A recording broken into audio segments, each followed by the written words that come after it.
दोस्तों कितना बुरा लगता है ना जब स्विच दबाओ और घर का पंखा या एसी ऑन नहीं हो तो।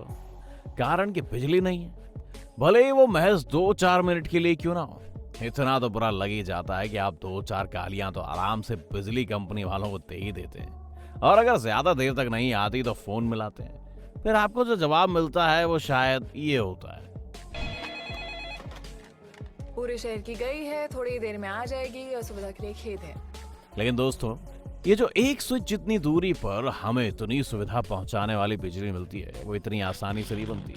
उसके बनने में अपनी जो कठिनाइयां हैं, आज के इस वीडियो में हम आपको उन्हीं के बारे में बताएंगे कि कोयले से बिजली कैसे बनती है, जो आखिर में हमारे घरों के इंडिकेटर की रेड लाइट में आराम करती हुई नजर आती है। इसीलिए इस वीडियो को पूरा देखिएगा, क्योंकि आधी जानकारी, वो भी बिजली के विषय में, बहुत ही खतरनाक हो सकती है। दोस्तों, बिजली बनाने के लिए जिस चीज का आज सबसे ज्यादा इस्तेमाल किया जाता है वो है कोयला, और भारत में कोयले से बनने वाली बिजली पर लोगों की निर्भरता काफी ज्यादा है।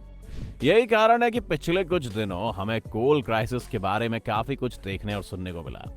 वैसे इस बिजली के बनने का जो प्रोसेस है, उसमें सबसे पहले आता है पावर प्लांट्स, जिसके लिए एक फैलाव भरी जगह की जरूरत होती है, जहां पानी की आपूर्ति के लिए एक रिजर्वायर भी बनाया जा सके।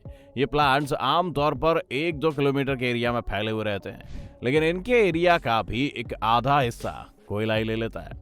आखिर कोयले की ये दादागिरी क्यों है, आइए आपको डिटेल में समझाते हैं। असल में होता कुछ यूं है दोस्तों कि जिस भी प्लांट में कोयले से बिजली बनती है, वहां करीब 1.5 मिलियन टन कोयला एक साथ स्टोर करके रखा जाता है, जो कि करीब 40 दिन की बिजली उत्पादन के लिए जरूरी होता है।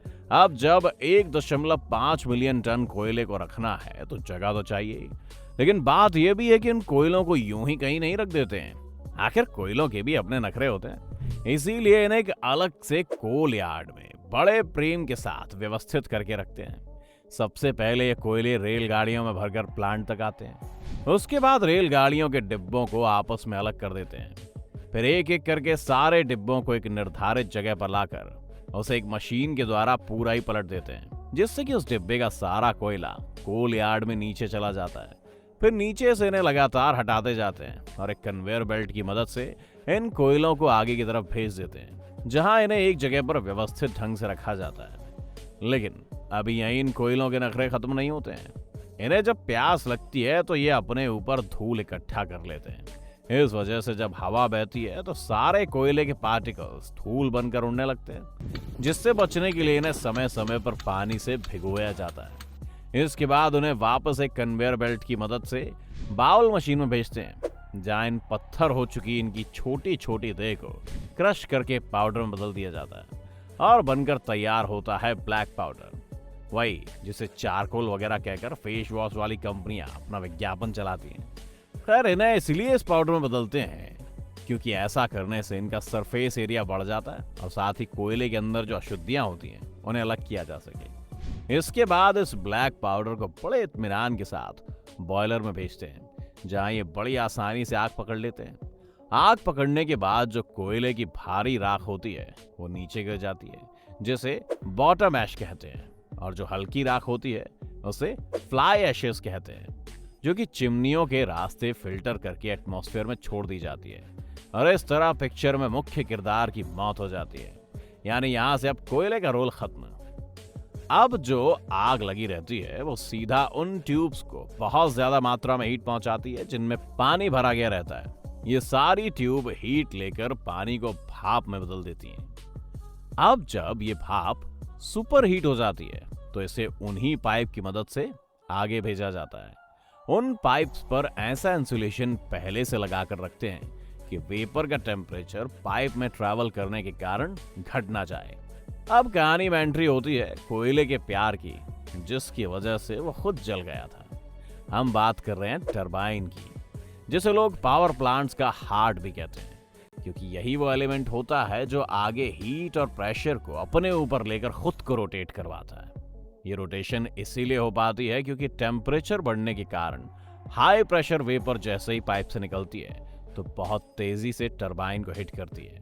क्योंकि टरबाइन पर हिट करने के बाद भाप ठंडी होने लगती है, इसीलिए जो टरबाइन का पहला पार्ट सबसे पहले भाप के संपर्क में आता है उसे हाई प्रेशर टरबाइन कहते हैं, और जो सबसे आखिरी में इसके संपर्क में आता है उसे लो प्रेशर टरबाइन कहते हैं। अब प्रेशर डिफरेंस के कारण वो टरबाइन रोटेट करना शुरू कर देती है। टरबाइन के घूमने के कारण एक हाई मैकेनिकल एनर्जी जनरेट होती है, जिसे फिर हम एक बड़े जनरेटर में ट्रांसफर करते हैं। बड़े से जनरेटर में होता कुछ यूं है कि मैकेनिकल पावर के कारण उनके पास जो मैग्नेटिक फील्ड होती है वो डिस्टर्ब हो जाती है, जिस कारण उनमें इलेक्ट्रिसिटी जनरेट होने लगती है, जिसे कहीं स्टोर नहीं करते, बल्कि उसकी जगह उसे स्टेप अप ट्रांसफार्मर की मदद से आगे के सब स्टेशनों पर ट्रांसफर कर देते हैं। स्टेप अप ट्रांसफार्मर का मतलब यह है कि बिजली को हाई वोल्टेज पर सेट करके भेजते हैं, ताकि ट्रैवल के दौरान उसमें पावर का लॉस ना हो। इसे आप इस उदाहरण से समझ सकते हैं कि आपके घरों के पास जो ट्रांसफार्मर लगे होते हैं वो स्टेप डाउन ट्रांसफार्मर होते हैं, जो ज्यादातर 220 या 240 वोल्ट की बिजली आपके घरों तक पहुंचाते हैं। जबकि इन स्टेप डाउन ट्रांसफार्मर्स को जो बिजली जाती है वो उन्हीं स्टेप अप ट्रांसफार्मर से जाती है जो 1.2 केवी की बिजली सप्लाई करते हैं। और आप अपने 220 वोल्ट की बिजली की मोहब्बत में 1 मिनट भी खुद को उससे अलग नहीं रख पाते हैं। प्लांट्स में अभी एक जरूरी प्रोसेस और होता है, वो है कि भाप को फिर से ठंडा करके पानी में बदला जाना। इसके लिए कूलिंग टावर अलग से लगे होते हैं, जो पानी और भाप को ठंडा करने में काम आते हैं। आपने ऐसे टावर तो देखे ही होंगे, ये सफेद से गोल ऊंचे टावर, जिसे देखकर लोग बिजली प्लांट्स का अंदाजा लगाते हैं। असल में वो उस कहानी के क्लाइमैक्स के बाद की कहानी है, जिसे पोस्ट क्रेडिट कहते हैं। दोस्तों, कोई काम अपने आप में इतना आसान नहीं होता, और अगर बात उन सुविधाओं की करें जो हमारा जीवन आसान बनाती हैं, तो वो और कठिन ही होती हैं। हमने जो पिक्चर की तरह कहानी आपको सुनाई है वो सुनने में तो काफी आसान लगती है, लेकिन इस प्रोसेस को अगर आप कभी करीब से देखेंगे तो शायद आप पाएं कि कितना मुश्किल है इस तरह से कोयले से बिजली बनाना। इस प्रोसेस को जानने के बाद आप कोल क्राइसिस के बारे में क्या सोचते हैं, हमें कमेंट करके जरूर बताएं। अगर